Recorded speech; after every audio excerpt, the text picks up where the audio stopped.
Here we go. All right. Hello, everyone, and welcome to Podcasting 101. We're going to go into all the things about podcasting today. Well, not all of them, but the beginning stages of them. So, I'm Jillian Grover. I am the CEO and founder of Jillian Grover Podcast Solutions. And I started my business back in July 2020. My husband owned a coffee shop. I worked in it with him. And all of a sudden, we had to shut down and had no income. So, my kids, they like to eat. So I was like, I guess I got to find some money. So I found a virtual assistant job online. I got hired and she had a podcast and asked me if I wanted to learn how to do it. And I took a course and fell in love. That's all I wanted to do. And that's all I do now. I have 3 kids. They're 22, 17, and 12. I have also 2 grandkids who are 3 and 1. And my main purpose is I just really love helping women use their voice to get their message out to the world because women have been silent for too long and it's time that we speak up and get our voice heard. So let's get into some of the benefits of having a podcast. Obviously, I think there are so many, but these are my top ones. So the very first one is it helps you build that know, like, and trust factor. People are going to get to know you the more they listen to you and your stories and your tips and your advice in your podcast. So they're going to get to know you, which hopefully makes them like you, which is the point. And then you're going to build that trust factor by being consistent with your podcast and giving value. Giving value is the most important thing with your podcast. So giving that value and actionable tips that they can take away is going to build that trust factor. It is also a great way to build your network. Having guests on your podcast opens you up to meet so many people, expanding your reach out there. I have built a huge network of having guests on my podcast, which is amazing. So it's really going to open you up to more networking opportunities and just expanding that reach. And with having guests on or being guest on another podcast, you're going to be able to leverage their audiences. So they're going to hear that somebody they follow is on your podcast. Hopefully they're going to want to come check out that podcast, which is going to get you more of their audience into your world. So one of the best ways to actually grow your podcast is by leveraging other audiences' podcasts, by being on podcasts, because when you're on somebody else's podcast, it's so easy for them to just search for your podcast in the app because they're already in there listening. So that's a great benefit of having podcasts. It's just expanding your network and leveraging other people's audiences. And you are also going to be seen as the expert in your niche because as you grow your network and as you grow your network, people are going to know what you do from being a guest or having you as a guest. And they're going to be like, hey, I know somebody who does that when somebody reaches out to them and they can refer you. So it's a good way to be seen as the expert in your niche. And my favorite thing with podcasts is a great way to repurpose content. So you record your podcast, maybe it's 20, 30 minutes long. You can take that and make graphics, quotes. If you video record it, you can make reels, put it on YouTube. You can create newsletters, blog posts. You can take one piece of content from one podcast episode and you can create posts for the entire week, create your newsletter for the week, create your blog post for the week, and you're done just by recording one 20-minute episode. So I think that's an amazing benefit. One quick question. Oh, yeah. I would love to know from your point of view, based on podcasts that you've heard, what's an example of when people have not given value? Or let's say when a podcast has not hit the marks, are there any kind of internal things or could you give any examples of, okay, your podcast isn't doing well because you're not actually giving value, and what maybe is an example? Yeah, when they make it a lot about themselves, telling their story, which is great because people can relate to your story, but they're not telling you how you can do what they did. They're not giving you those tips or those actionable items to do. They're just telling their story and that's it. And you're like, okay, that's great. But how do I put that into effect into my life? So giving those tips and those actionable items to actually do. So I love when people at the end of their podcast episodes, they're like, how can you put this into effect? And they actually give you the tips at the end or do a recap of this is how you can accomplish this, you know? So yeah, just by them just making it about themselves and their story and not really thinking, how does this help my listener? Got it. And also leveraging guest audiences, that's also called like a swap for swap or something like that. You can do that, or you can reach out and say, hey, do you want to swap podcasts? I be on yours, you be on mine. Or you can just reach out to podcasts that you see. Matchmaker.fm is a great resource for that. If you are looking either for guest or a podcast to be on, you go in, you type in your topic that you want to talk about, or you want your guest to talk about, and it will pull up anybody who's in that, and it's free. So that's also good. Thank you. Those are all my questions. Okay. So is your business ready for a podcast? And I will say not every business is ready for a podcast. And these are the questions you should ask yourself before you start. Do you already have a social media following or an email list? I think it's really important to have those first. And it doesn't have to be like a ton of people, like 40 people, 40 followers is good. Like it doesn't have to be a ton, but you need somewhere to promote your podcast. Most people don't go into a podcast app and will search for your podcast. You need to promote it to get them there. So I always say, if you want to think of it like a funnel, your funnel starts at your social media, your email list, and then they go to your podcast. So I would just make sure you at least have one someplace to promote your podcast. And like I said, you don't have to have a ton of followers or a big email list. Are you ready to market your podcast, or are you ready to market your business in a new way? So podcasting is a marketing tool.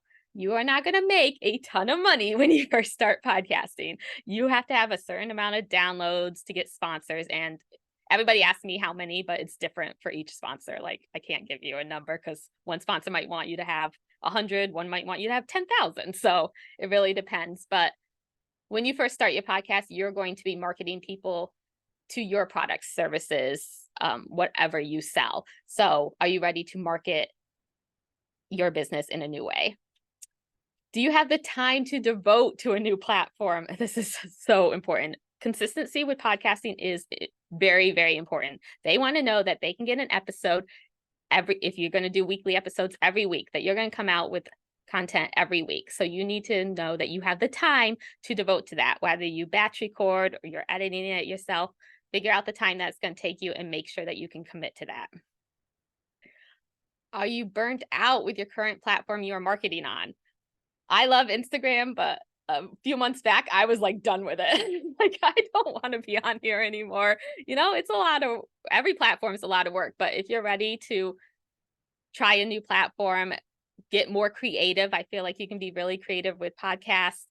Because you can record in your pajamas. I feel like we get a little more comfy, you know, if you're just sitting there with your microphone in your pajamas, and, you know, it's just I feel like easier to record content that way. Is there a subject that you can talk about forever? Which is usually what your business is about, because I hope that you're passionate about your business. So, but you're going to need a lot of content and to be talking about it a lot, especially if you're coming out with weekly episodes. So I would make sure that this is something you're definitely passionate about, because people can tell if you are not.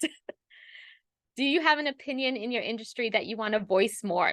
Maybe you think that there's a different way to do something than what other business owners are doing. And podcasting is a great way to get that message out there and to voice your opinion a little bit more.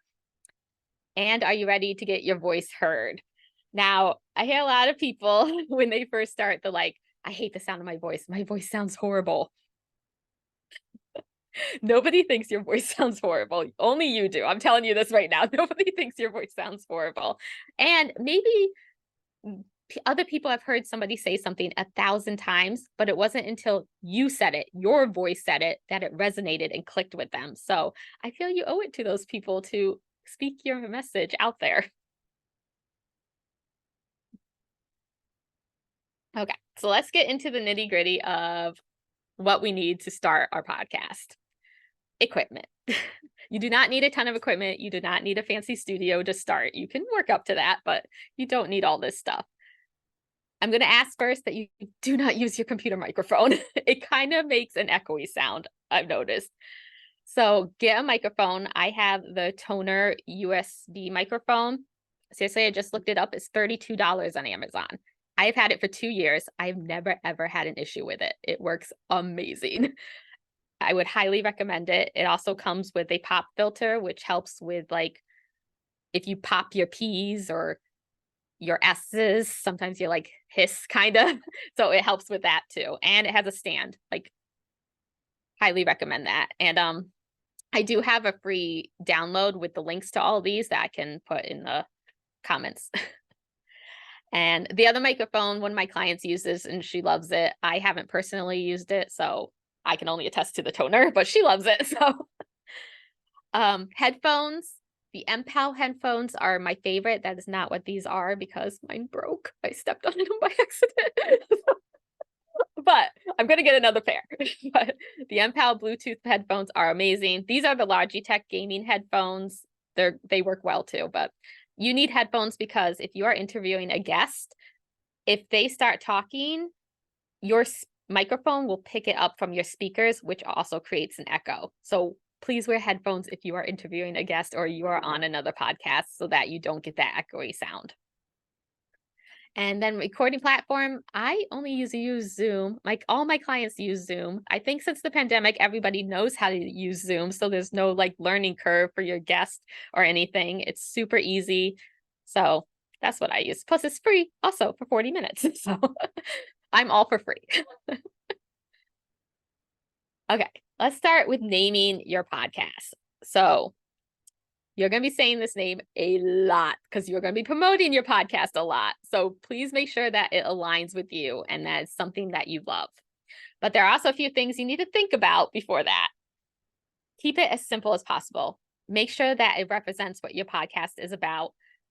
A really silly example is having a podcast called All About Cats, but you talk about dogs. Like, just make sure it's very specific or it resonates with what you're talking about. Make sure that is searchable and easy to find because they're going to be hearing it a lot. So they need to be able to go in their app and type it in easily.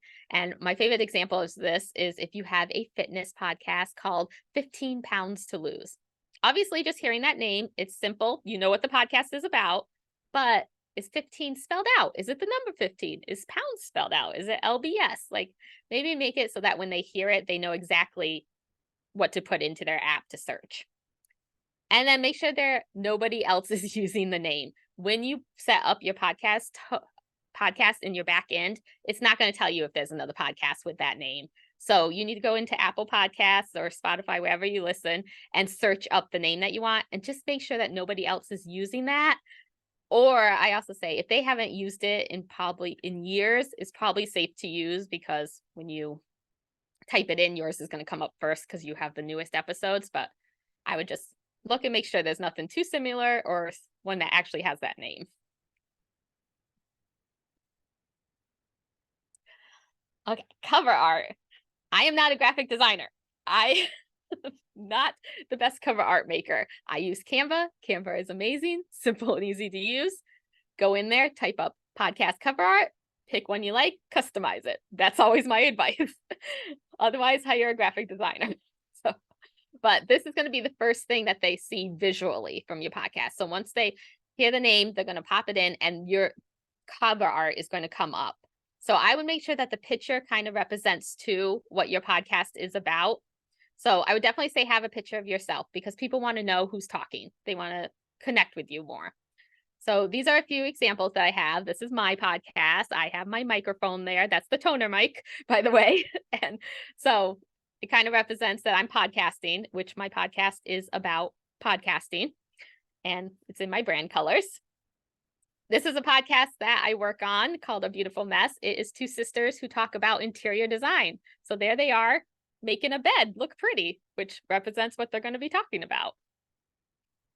And my other two, Mom's Exit Interview, which actually she just rebranded like this week. So she's the Exit Interview now. She went away from the moms, but this was her cover art for that. And she talks about being a mom and having your own business. And that picture, I think, represents being a mom and having your own business like perfectly. I love that picture so much. I think that's a great representation of that podcast. And then this one is Small Biz Babes. She kept it really simple. She was like just a picture of me holding my microphone because she talks about having Etsy shops and being a small business. So she just kept it super simple, which you can also do. Just put a picture of you and the name. Don't have to get all fancy. All right. Your show description. So once they see the name of your podcast, your cover art, they're going to read what your show is about. They want to know, why should I listen to this? So a show description usually is about 600 characters or words, 600 words, characters or less. I don't know. It's one of those. But this is mine. So I would say the first sentence, you want to talk about what the podcast is about. So I put the mindset of podcasting is not only about the technical side of launching and managing your podcast, but also about building your confidence in yourself and the power of your voice. Simple, explains exactly what it's about. Then I give a little intro to me, kind of, where I tell you that I walk you through every step of your podcast, who I am. I'm CEO of Jillian Grover Podcast Solutions. And then I also tell you where you can connect with me off of the podcast platform to connect more. So keep it really simple. Just what it's about, who should listen, who you are, quick one sentence thing of who you are, and then where they can connect with you more. Short and sweet. Nobody wants to read a super long description anyways. Your podcast host. So this is where your podcast lives. This is like the back end of your podcast. Okay. So you have a podcast host, which is the back end of your podcast, and a podcast platform, which is where you listen to it. Apple, Spotify, Google, wherever you listen, that's the platform. Podcast host is the back end. And my favorite one is Spotify for podcasters. It's free. You can upload video. So any platform that takes video, it will distribute it to that platform. And if they don't take video, they just take the audio from the video and put it on that platform. It's so easy to use. When you first sign up for Spotify for Podcasts, it seriously walks you through every step of putting in your name, uploading your cover art, your description. And then once you have recorded an episode, you do have to release the episode first, and then you can distribute it to all the platforms. And Spotify for Podcasters walk you through that. So once you have an episode and you release it, it will walk you through every step of getting it out to Apple and Google and all those other millions of players so that people can listen to it. So I highly suggest Spotify Podcasts. I've never had an issue. A ton of my clients use it. I've used it for 2 years now.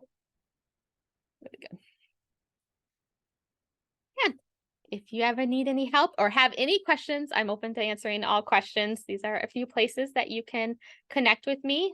I help with launches, managing your podcast. I do it all. Social media, writing your outlines, transcription, newsletters, anything to do with podcasting. My favorite part of my job is repurposing people's podcasts. So taking their podcast after I've edited it and everything and breaking it down into smaller pieces of content. That's something I super love to do. I have a question. Yes. Go ahead, take the Yeah. floor. Thank you. That was really great to know. But my question now is, what is the time constraint if you really want to be good at having podcasts? Like, how is the frequency? Is it weekly or monthly? And also the time, when I say time constraint, it's like, how much time should I be putting into it, basically? Yep. So most of my clients do weekly. I do have a few clients that do bi-weekly just because of time restraints. My thing is, if you are consistent, then it will be fine. Like pick weekly, bi-weekly. I do have a client who actually does monthly. They do one a month, and their listeners still listen every single month. It's very consistent on their downloads. So just what you can commit to at first. I say you can always start with like bi-weekly, work your way up to weekly as you get more time. Time constraints, it's going to be recording the episode, obviously, however long that takes you. So I usually say solo episodes, about 20 minutes is usually the like golden point for people. Interviews, obviously a little longer, 30 to 45 minutes. And then if you are editing your own podcast, it does take 2 to 4 times the length of the episode to edit it usually. So So if you have a 30-minute podcast, it might take you 1 hour to 2 hours to edit it, depending on how in-depth you're editing it. But I have some clients who do like raw podcasts. I just basically go in and take out make sure it sounds good, but they don't want me to take out the ums or anything. They kind of keep it raw. And so obviously that saves them money and time. So you can always put that up there. And I would just Okay. say, so recording maybe a solo episode, 20 minutes, and then uploading, writing the show notes. I mean, depending on how fast you can write. Show notes usually take me 10, 15 minutes after I've listened to the episode. So, and Okay. then uploading it. So I think if you're doing it without editing, I would say maybe half an hour a week to do that. But with Not bad. editing, I would definitely do See. like 1 to 2 hours a I week. see. Yeah. Okay. Great. Thank you. Yes, I'm going to ask one. Before I do, does anyone else have a question or anything they want to share with Jillian? Because I will gladly. Okay. So one of my questions is, what is the editing software that you use again? Or so if Alizetta, let's say, this is her streamline, I guess, like her process, she records it on Zoom. She takes the MP4 from Zoom and puts it into Spotify. If she's only going to do basic editing, should she just edit in Spotify, or what's the most user-friendly platform to edit in? I like Audacity, again, free program. Okay. It's super easy to use. I know that there's lots of YouTube tutorials. I actually have a YouTube tutorial I can link to that's basic editing in Audacity. I show you just basically how to take out your ums and any big mistakes like that. But yeah, super easy to use. Okay. And when it comes to your show description or like adding details to your podcast, do you think that what is is there any templates or anything that you have if someone's like, okay, I'm stuck on what my show description should be, or what should I put in my show notes? Should I make it short? Should I make it long? Do you have any tips? Yeah, I usually keep it short. Again, nobody wants to read, they're listening to your podcast. They don't want to sit there and read usually. So yeah, I would definitely, usually the first line is like a question that the podcast episode answers. So it's like a question that maybe one of your listeners would ask themselves. So when they see that question, they'll relate and they'll be like, oh, I ask that all the time. And then usually under that, I would give a brief description of what you cover in the podcast episode. And then I usually do a section of what you'll learn with bullet points, and then your resources and links under there that they can connect with you or anything you mention in the podcast episode. But yeah, I keep it super short. Oh my gosh, wait, can you say that again? Because I was stuck on how amazing is you said a question? Ask a question. Okay, wait, say that again. Now I'm going to write it. A question that your podcast episode answers. So usually when you're creating your content, it's usually something that your clients want. So Yeah. I would think of a question that they usually ask. So when they see that question in the description and they've thought of that question, they'll be like, oh, she's going to answer this for me. So I usually that's why I like to start with a question. And then you said you go into bullet points? Yeah. Under the question, it would be like a short description of, in this episode, I talk about, and then what you talk about related to the question. And then usually under that, I'll do some bullet points of, this is what you will learn in this episode. And I do a few bullet points so they know what they're going to get out of the episode. Okay. And when it comes to the statistics of a podcast, I know when I look at Spotify for podcasters, it'll show me how many people listened. What's the difference between how many people listened and downloads and all of those things? What are the... Yes, just because you have downloads doesn't mean people actually listen to it. Maybe they have it on, maybe they follow you, so it automatically downloads. So that counts as a download, whether they listen to it or not. So, or maybe they have the best intention to listen to it and never get to it, but it still counts as a download. So your listeners are people who are actually listening to a portion of the episode that they count as listeners. I forget what the minute range is of how long they have to listen to be counted, and Spotify for podcasts is great because it will also show you per episode where people are dropping off, like how long they listen. So if you have 30-minute episodes and people are dropping off at 20 minutes, you probably know they're maybe I should make it only 20 minutes long. Yeah. Okay. Got it. And when it comes to you and looking for guests, what is like good guest etiquette in case anyone in here wants to be guest on podcasts or anyone that watches the replay? Like, what is some good guest etiquette for them to know or ways that they could go above and beyond as a guest? Yes. So if you are pitching to be on another podcast, please listen to some of their episodes and don't just blind pitch them. Know what their podcast is about, and then make your pitch about their listeners. They don't care how many followers you have. They want to know what value you're going to give their listeners. So make sure that and make it super personal. Find out their name, listen to a few episodes, let them know what you like about their podcast, and then tell them how you can help their listeners, what you are going to give their listeners. That is my number one thing. Make it about them, not about you. And then as far as being a guest or having guests on your podcast, when you're reaching out to them, tell them why you like them. Tell them why you think that they would be a good fit for your podcast. Again, make it about them. They want to know, basically, they want to know why they should, use their time to be on your podcast, because we're all very short on time. So they want to know why they should be on there. And then I would say once they've been on your podcast, send them all the material that you make, all the graphics or social media posts, anything that you make, send it to them so it's so easy for them to share. So they have everything that they need to share themselves. And that's it. Yay, I love it. Thank you so much, Jill. And let me stop the